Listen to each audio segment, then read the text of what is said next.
Hello ladies and gentlemen, this is an episode that I think that you should definitely see because the situation with the two stocks that I really like right now, my team likes, INOD and EVLV, the situation is developing and it's going in a positive direction. So that's going to be a little bit about what today's talk is about somewhat. So I'm going to talk about the two stocks that I like right now, INOD, EVLV. So welcome to the Stocks and Crypto channel, where our main goal is to make money in these markets. I want to talk to you today about a low float stock in the AI sector. We all know the AI sector had a major pullback here, so this could be a buying opportunity for some people if you choose to do that. No, I don't give any financial advice here. To my friends, though, I certainly do, but not on the internet, not over YouTube. So if you think the AI sector could definitely have a little resurgence here, these are definitely two stocks you must look into at least. The company is Innodata Inc. Right now I own 200 or 300. I got to go check. It was just 847. It was actually just 880, and then I looked again and it's down to 808. So something could be happening. It was up to 15 not long ago at all, so it had a huge pullback. The company sells artificial intelligence software platforms and management of its services. They offer generative AI services, data collection, data annotation.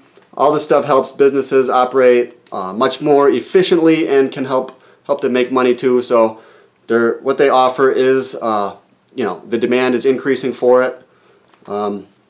For AI anyways over time. I think if AI tech does get another boost, yeah, these two stocks are going to be good. INOD's got a market cap of 218 million, which I think is pretty low, okay? I mean, definitely a lot lower than it was. 27.5 million shares in the float, and then there's 26 million in the float, and then there's like 27.5 million shares. So it doesn't appear to be a lot of institutional ownership right here, right now. Short interest is around 10%. Not that that tells us a whole lot. If the short interest is high, it usually means these hedge funds probably know the company is not too good, or the short interest will just go up because the company will be in a downtrend, so you have a lot of people taking short positions on it because they know they can make money if things moving way down. Revenue was in 2022, the annual revenue was 79 million, and increasing by about 10 million a year. They did have their EBITDA is negative. That's earnings before interest, tax, depreciation, and amortization, and that's a good way that we can measure the health of a company. So it was negative 6 million, but at the same time, it had been positive. So the company, I think they're profitable, but they're like right on the edge. They're not super profitable right now. But I mean, it's definitely way better than a lot of these stocks that are not making any money at all, losing big money. And this is an AI sector, just had a good pullback. I mean, it's kind of low flow. I like that. Yeah. But, so, I mean, I think this could be a good buy the dip scenario for Innodata. I first mentioned it, yeah, right around where the price is right now. It does seem to be flattening off, but it could still dip a little bit more. It's highly likely that this one will be a moneymaker. But I think the real moneymaker with the channel now, that the direction this is going, it's going towards EVLV. From all the research that I'm doing, that my team is doing, I think it's going to be EVLV. So my other buddy on the other channel, he's got GME. I got EVLV, which I think is going to be incredible. I think EVLV is going to be a monster stock, and it's going to blow everyone away. We've got a major window open for the next 5 to 10 years. This could be like a mini Amazon. Okay, I think it's going to be insane. I'm not just saying that. This is the way that my thinking is going based on everything that I'm seeing. I'm just going to read like a couple of the headlines, from my research.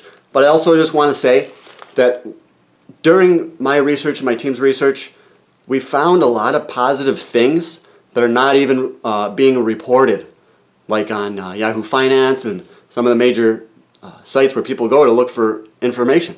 They're not. It's like some of the good stuff's not even being reported. You know, that tells me something's really going on.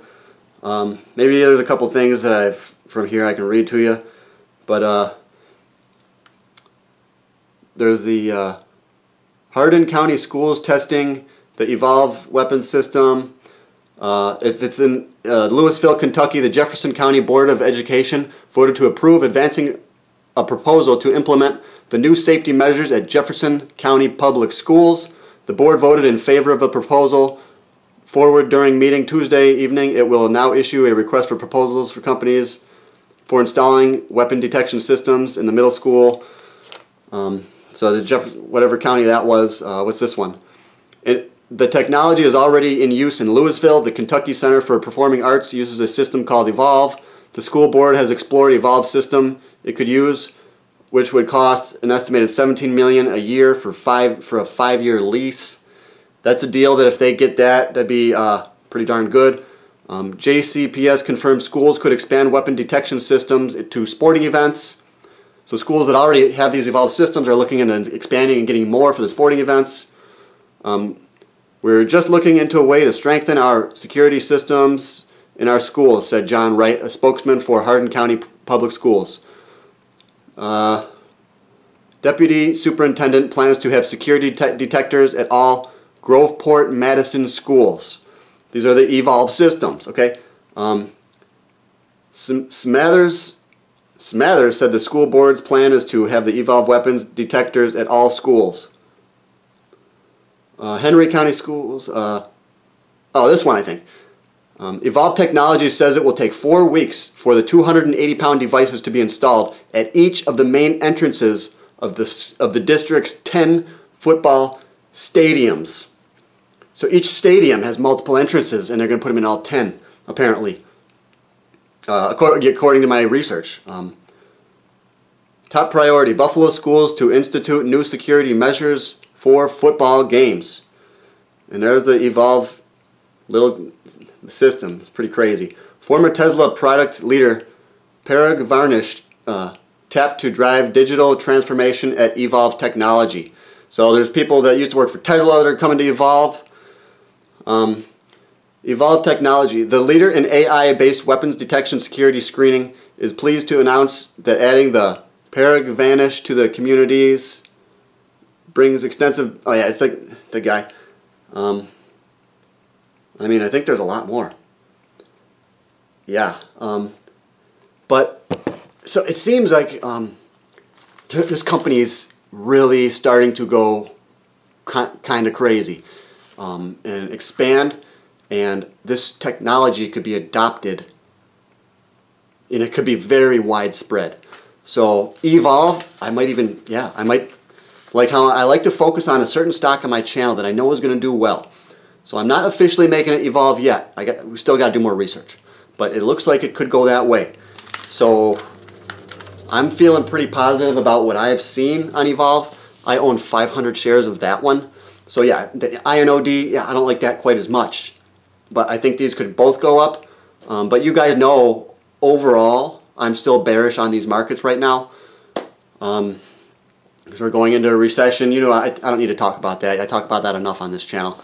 So, but we still could get a resurgence in some of these stocks. But remember, stop losses are very important, because if you don't put one in and the stock starts to drop, that'll affect your psychology, all right? And you might say, well, now I'm stuck in it. You know, I can't sell it or I'd lose.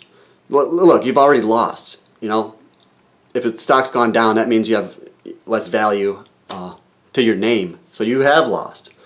And maybe sometimes the best thing to do if you're losing in a stock is to get out, and then if you really want to get it again, get it back if it goes cheaper, you know. I don't know. That's all I wanted to say for today. I am a little bit psyched up, and I know some of my team members are extremely psyched up about this. But like I said, I'm not going to 100% make it the next stock for the channel yet. But if we do, yeah, there's going to be a lot of stuff coming out for the Patreon members on it. But I'm only going to pick a stock for that if I know it's going to be the one. So it's going to take a little bit more research on my part. But thank you guys so much. Please remember, I got the Patreon if you do want to support me. because YouTube doesn't pay me anything, and I put in hundreds of hours of work. But yeah, so far we have made around $220 from the Patreon, so I'm thankful. And guys, enjoy the rest of your night. John's Gold and Silver is the only channel I use to learn about commodities. Thanks, John boy. No problem, man. Oh, shoot! Yeah!